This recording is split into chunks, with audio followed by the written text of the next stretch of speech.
Yeah, here we go again. Year 5 and 21-22 is quickly upon us.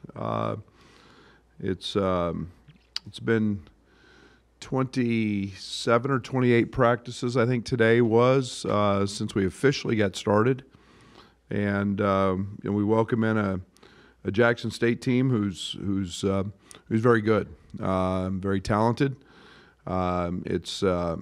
There's no doubt that we know we're without Kofi in this game, and as disappointing as that is, and obviously, no pun intended, it's a huge loss.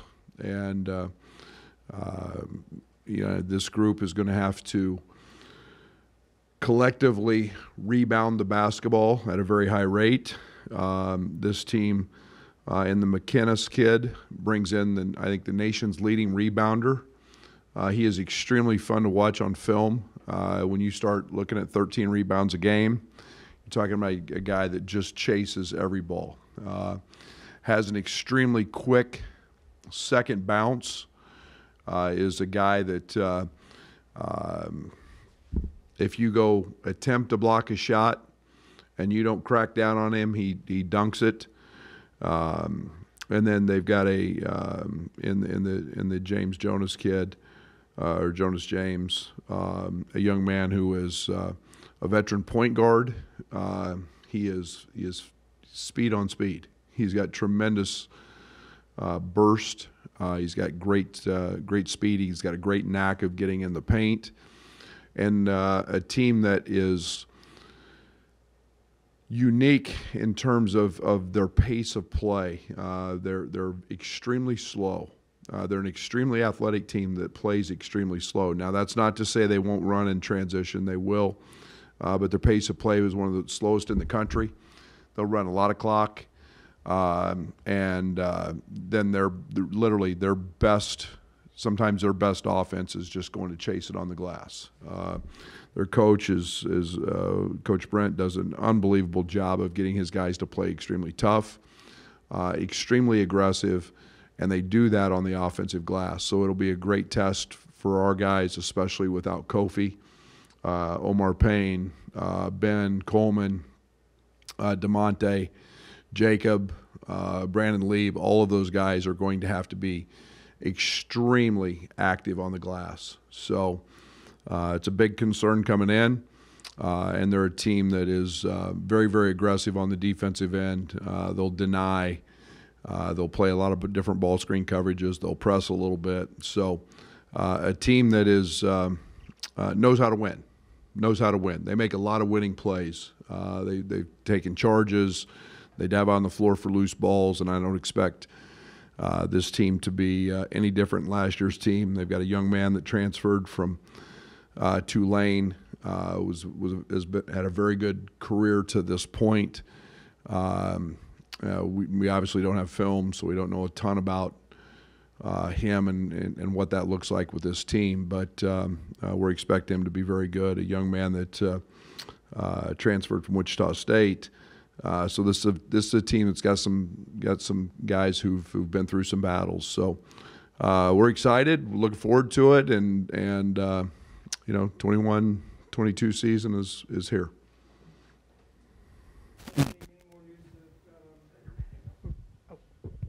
Any more news on what the health of the team, what players might be available or not available tomorrow night? Yeah, it'll be day by day. We obviously Trent went down in the exhibition game. He's been back working out. We'll see. Hutch did not play in the last game with fell the day before.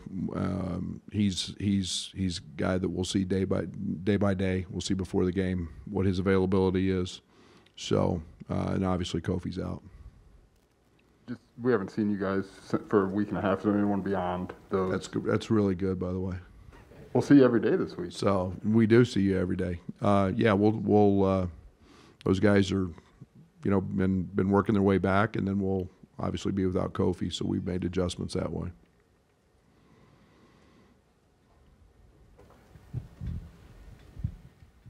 I think there's always anticipation for the start of a season. Is that heightened at all this year? Just knowing maybe what you have and maybe what you've done the last 2 years and continuing to build off of that. I think we're thirsty. I think that we're a team that is not happy. I don't think we're happy with the way the season ended. I think we want more. I think I want more. I think that I want the challenges that come with that. The only way I know how to best describe that is sometimes we're starting the season without Kof, and you've got to be continually trying to push and want more. I think this team is that. Does that come with excitement? Absolutely. Does it come with a lot of possibilities? Yes. And I think I'm excited about that. I'm looking forward to the maturity, watching this team grow, and I think that's one of the things that we're really excited about. We get a little stunned. We get stunted here a little bit without Kof, but that's as disappointed as I am in that, I'm not going to comment any further on that. But yeah, I am really excited. I think anytime you've got two Naismith Player of the Year candidates, I think anytime you got a preseason Player of the Year, anytime you got two potential All-Americans, a defensive stopper or two, and DeMonte and Trent, I think there's a lot of reason to be optimistic. That doesn't guarantee you any wins. You got to go out and work, but it's a lot of reason to be excited. But we're very, very thirsty. I think that's one of the things that one of the terms I'm using. We just got to keep wanting more. Coach, we were told that there's been a lot of battles between Omar and Kofi in practice without him being eligible for the next 3 games. How have you worked out? Has Coleman Hawkins worked more at center, or how are you dealing with that? Yeah, it's been good. I think one of the things that we've really tried to do is be very flexible with Coleman. Omar, we've tried to simplify. We've tried to make sure that he's learning a new system, that the game has been simplified for him.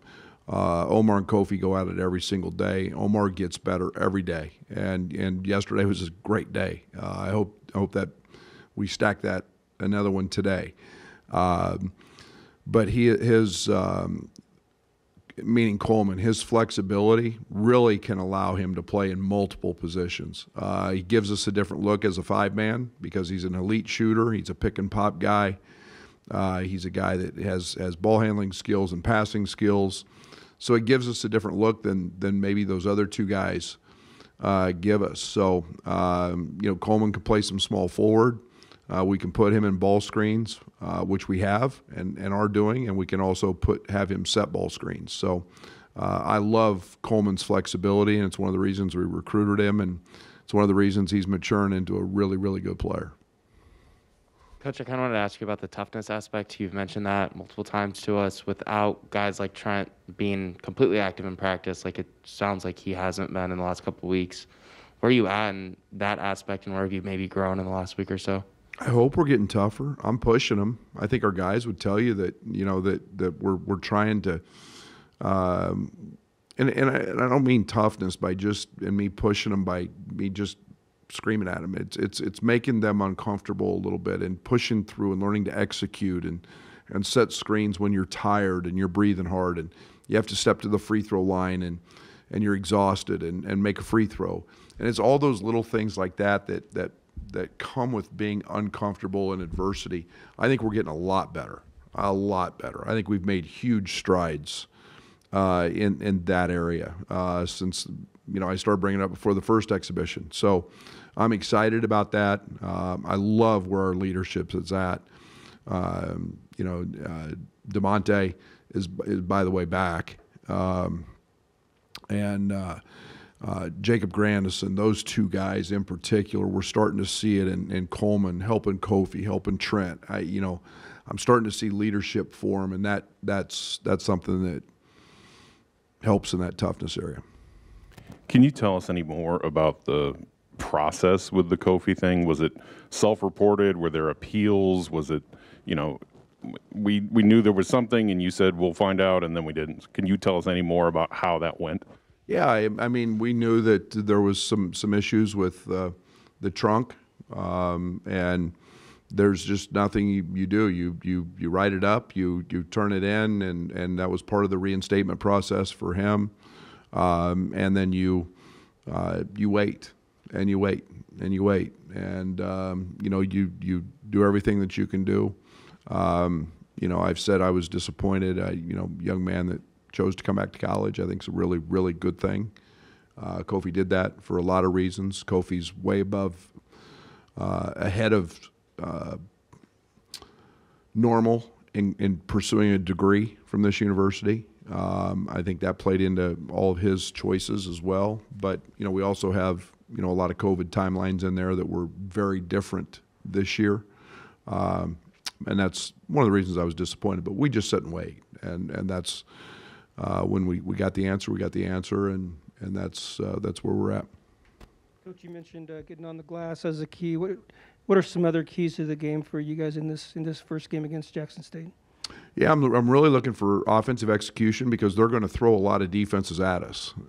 They pick up full court. They'll three-quarter court 1-2-2. They'll play a little matchup zone in the past. So handling those early are always interesting pieces. We've spent a good amount of time on the press. We've spent a good amount of time, which we always do. But I'm always very conscious of teams playing zone early. So we've spent a lot of time, even dating back to the summer, on zone offense. But how you handle those things, are all things that are up front at the top of the priority list, along with rebounding. The last time we saw you, you were pretty thrilled you were going to have some game film from the IUP, to show the team. Just what benefit did you see from maybe that adversity in the last week plus? Yeah, and IUP was good, guys, and I'm telling you, we saw so many breakdowns in our ball screen coverage, and that was on both sides with just the guards and the bigs. They were in great action.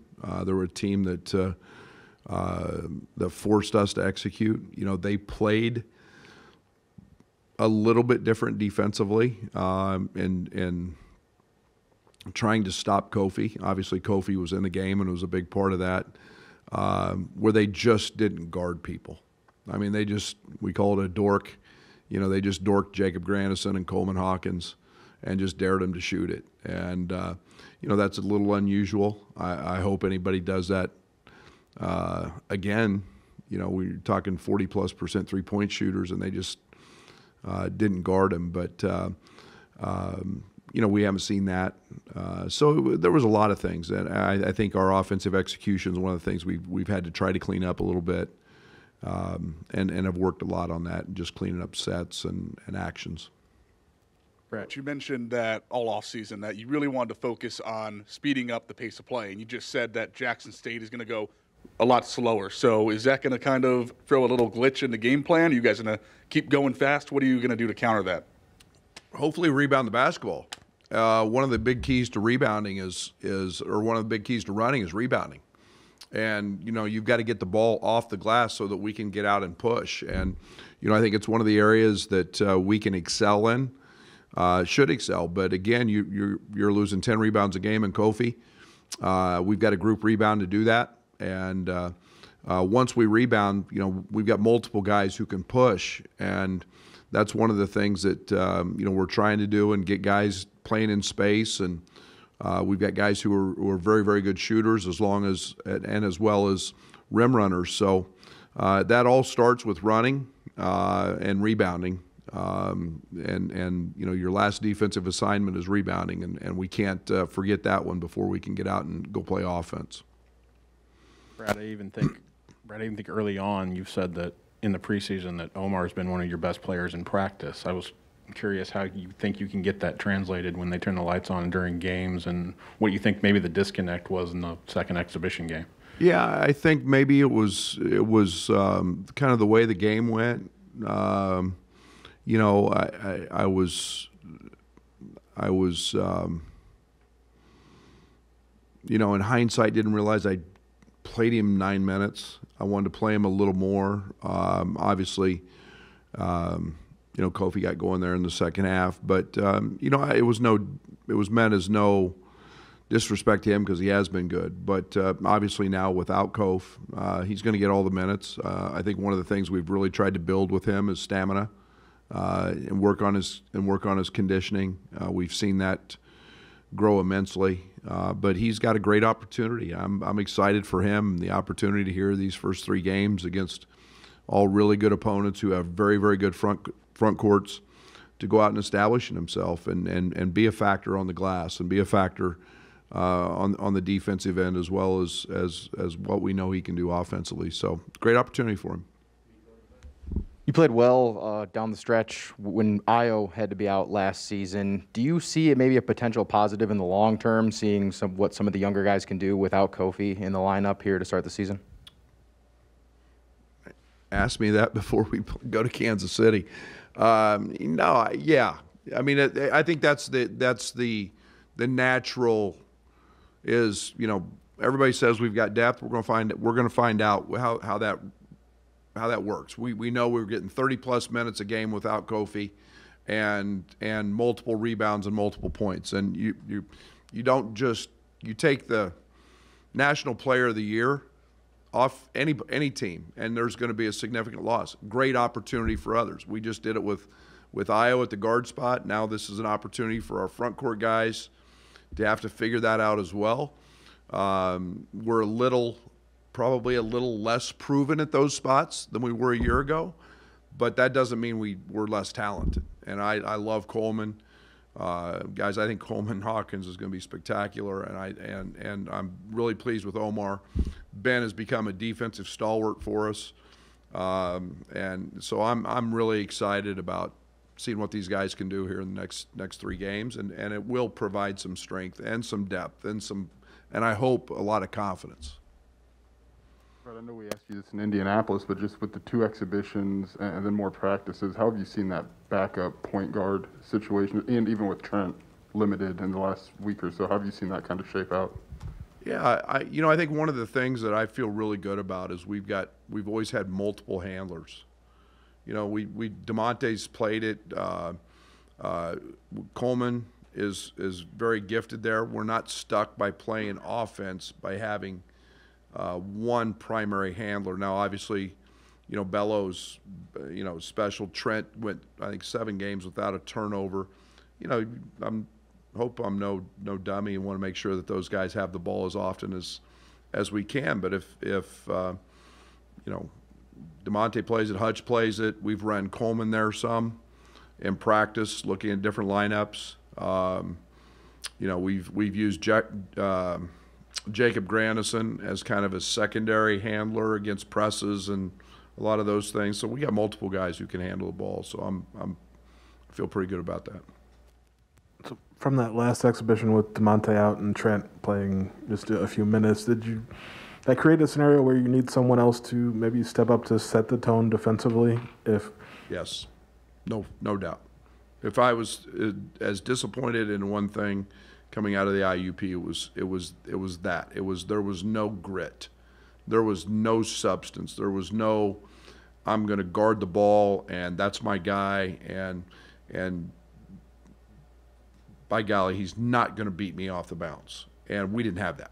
And we didn't have that fight. And there's no doubt that DeMonte, Trent bring that to us. To a certain extent, Hutch brings that to us, even though we haven't seen Hutch in a game since the first one. But he brings that to us in practice. And so I think it was a great learning experience for the freshmen. I think it was great for Plummer, because Plummer didn't grade out great on that side. And we've challenged him since then to really dial into that end of the court, and he's been much better. Coach, you talked about the defense and how Plummer may have struggled against IUP. How do you get that want to on the defensive end that Trent and DeMonte and others have to rub off on a guy like Plummer or the 3 freshmen?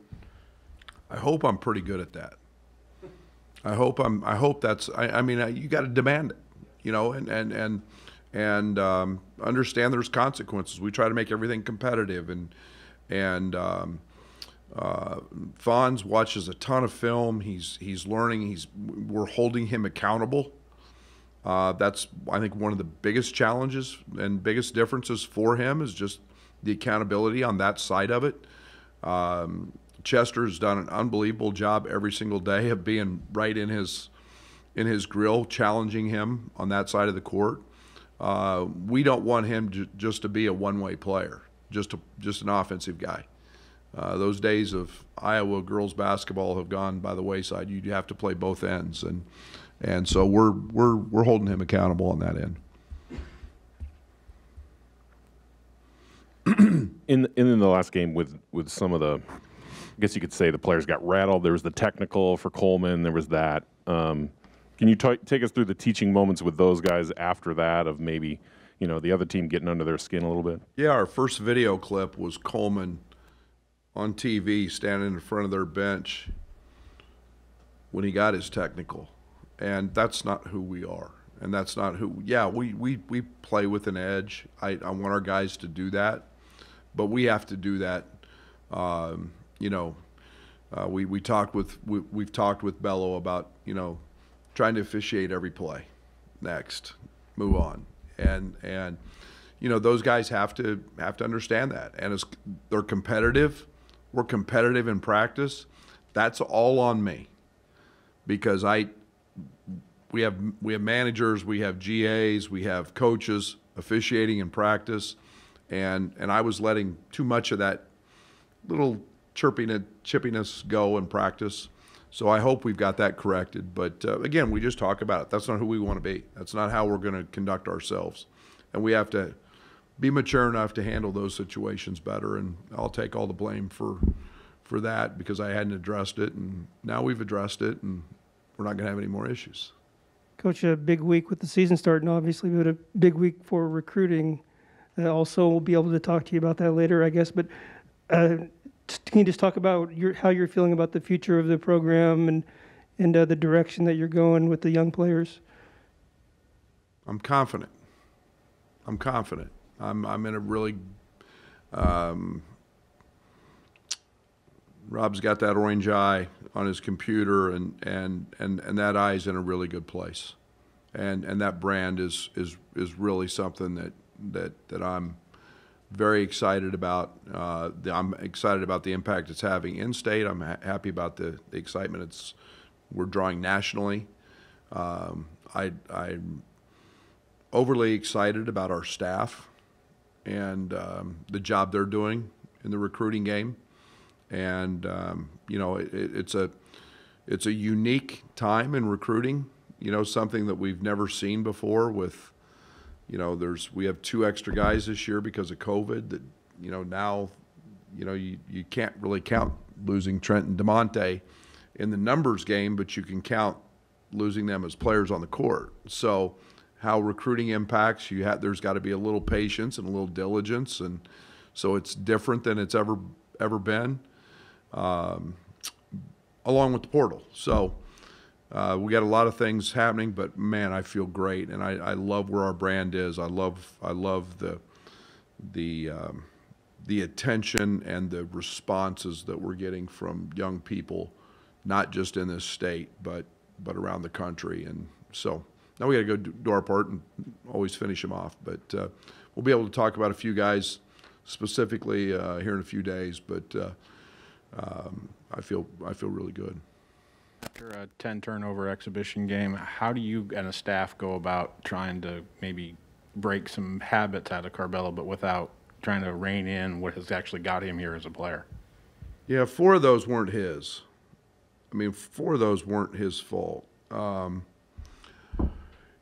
Yeah, I had another conversation with him today, and it's unbelievable what he sees. And the one thing with Bello that I fall into, they're so sensational. We maximize, we over sensationalize every turnover that he has, because I do. And if he has 5 turnovers, that means converts the other 3 or 4, then he's got 17 assists, 16 assists, whatever, and we're talking about him, And but what you see is right. He's making the right plays and he's making the right reads. He got one where he dribbled one off his foot. It was a bad read. It was a bad choice. And he had one where he just kind of jumped up because he got too deep. Most of his happened because he's got too deep. Scouting helps that a lot because we'll see where teams tag, and so we know if they're early reads or late reads. But I don't want to curtail him too much. But I also need to understand that he's a high usage guy. And it's not, and a lot of times in a possession, he might not just have it the first time. It may come back to him again, and there'll be a second time to make a play. And, that's exhausting what he does. I mean, play defense, and he was tremendous defensively, graded out better than anybody. But offensively, it's challenging, and I know there's going to be a few. But, man, his reads are pretty good, and pretty excited about just that little chemistry. Luke fades to a three, and if he cut, Bello threw a back cut, it's a layup. It was just, those are the little intangible things that, we'll get better at. See you tomorrow night.